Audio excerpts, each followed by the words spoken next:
Okay, let's back out of here, back to our webpage. Okay, syllabus link. I'll check out this. Let me make this a little bit larger, maybe. There we go. So most of these links are not crucial for you to worry about on the day-to-day of the course. Resources, for example. Basically, this needs to be updated, by the way. This is from leftover when I taught the course in person. Effectively, it's just a bunch of other resources for the course. You probably never have to look at this. Basically, it's a list of the topics that we'll be going through. What did I say there were? 7? 1, 2, 3, 4, 5, 6, 7, 8, 9. So there's 9 spread throughout the term. That actually makes sense. 9 times 2 is 18, and there's 20 or so classes that meet. Most students probably in an online setting ignore that page completely. The Excel calculator, I'm going to mention it here just real quickly, and I'm going to launch it so you can see it. It's something that I've been working on for a few years now. Some of you might remember education in the TI-83 era, where you learned using the old, speaking of the 90s, the old Texas Instruments calculators, and those things, unbelievably, they were great when they first came out. Unfortunately, they're still being used, and they haven't gotten much better than they were 30 years ago. So I started building a spreadsheet that does the exact same thing but better, because it's a spreadsheet, number one, and it's more customizable, number two. And you're going to learn how to use this as we go through Math 243. So I'm just going to leave it at that for right now. Materials. You don't have to worry about this. There's no textbook for the course. You can click on it if you want, but there's no textbook for the course. Your textbook effectively is that schedule page that we went through and all the videos that went with it. So there's not many materials. As far as a calculator, we're gonna learn how to use Excel and Google. I mean, Google's a wonderful calculator too. Assessment. Here, let's spend some time in this one. So this is the one that I mentioned in the schedule page. I kept saying, like, we'll talk about homeworks later. We'll talk about quizzes later. So let's go through this piece by piece. I already see an error or something I have to fix. I'm going to go fix it right now. There, I feel better. Okay, optional homework. So remember on the schedule page, we had an optional homework after every day's playlist of videos. I've got one of those for each playlist, so I think that's 18 or 19 of them. They're worth 10 points. Do them if you want to. Don't do them if you don't want to.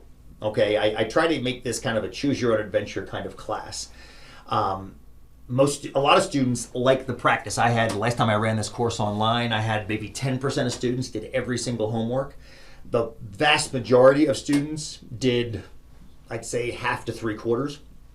A couple students didn't do any.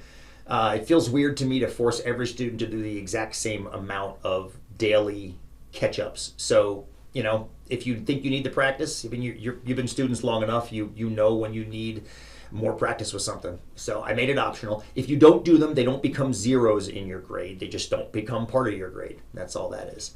By all means, for sure, let me know if any of this doesn't make sense. You can ask questions about it during our office hours or those little meetings we have on Tuesday and Thursday.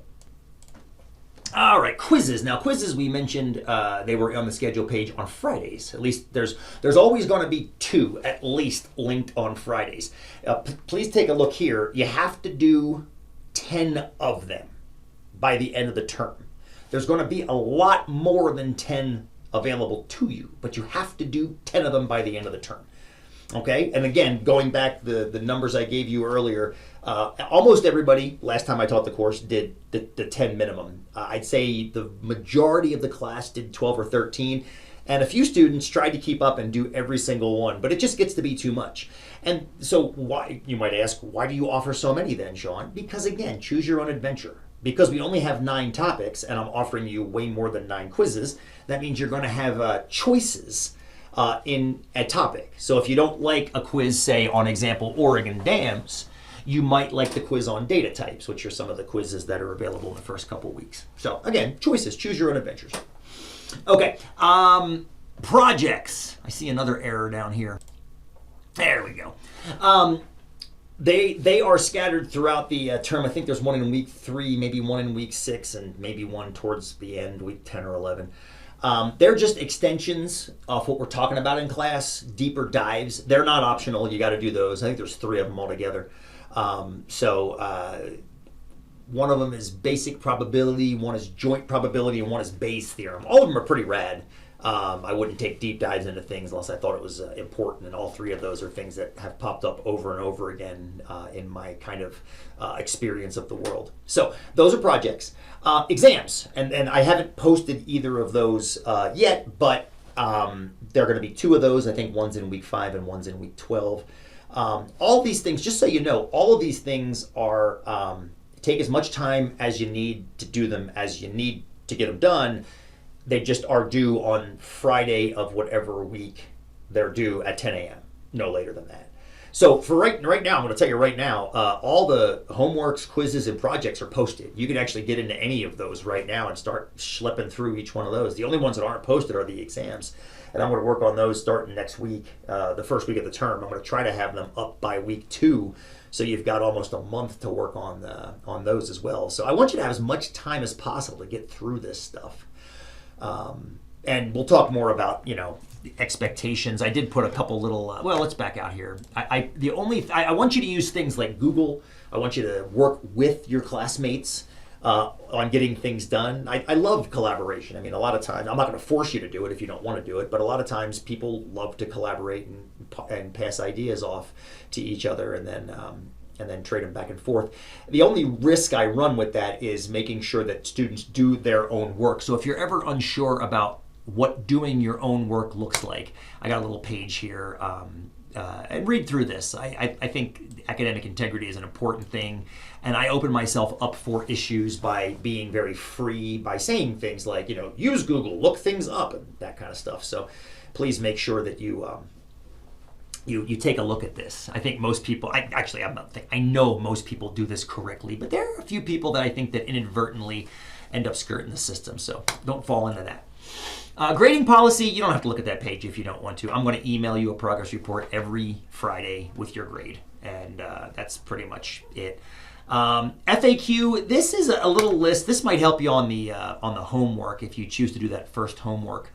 The first day of class is a lot of questions. These are literally quotes from former students. Crap, I forgot to submit assignment. What do I do? So yeah, we'll we'll talk. You can dive in here and take a look at this. Enrichment is just that. Nothing you have to go to. Just a series of things I've collected over the years. Outcomes, unnecessary for you to look at right now. College policy, unnecessary to look at right now. So basically, that's a quick look through the syllabus page. Email me with any individual pointed questions. I can always turn your questions around to the class if you think everybody needs to hear them. But that was just a quick intro to it. One more stop. We'll go on a Blackboard real quick and take a look at that. And after that, we are on our way.